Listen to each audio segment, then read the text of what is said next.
Hi friend, কেমন আছো? আশা করি ভালো আছো। আমিও খুব ভালো আছি। আজকে আবারও একটা নতুন ভিডিও নিয়ে চলে এসেছি তোমাদের সাথে শেয়ার করব বলে। আমার হাজব্যান্ডের বার্থডে ছিল, তাই ভাইকে বলছিলাম যে কেক নিয়ে আসতে, রাতে 12টার সময় কাটবো।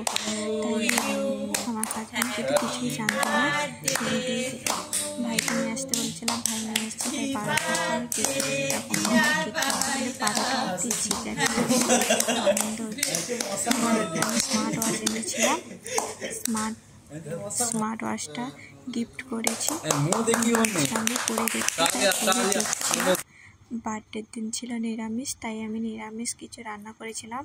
আলু ভাজা, উচ্ছে ভাজা, ঢেঁড়স বাটা, ডাল আর সয়াবিন আলুর কষা। তারপরের দিন আমি সবাইকে ডাকছিলাম খেতে, তাই এসছিল। রান্না করেছিলাম মাছ ভাজা, কুমড়ো ভাজা, ঢেঁড়স ভাজা, উচ্ছে ভাজা, মাছের মাথা দিয়ে পটল আলুর তরকারি, মাছের কষা, মাংস, পায়েস, ছাঁচ, সাথে ছিল পাঁপড়। ভিডিওটা কেমন লাগবে? যদি ভালো লাগে লাইক, কমেন্ট, শেয়ার এবং সাবস্ক্রাইব করে দিও। আজকের মতো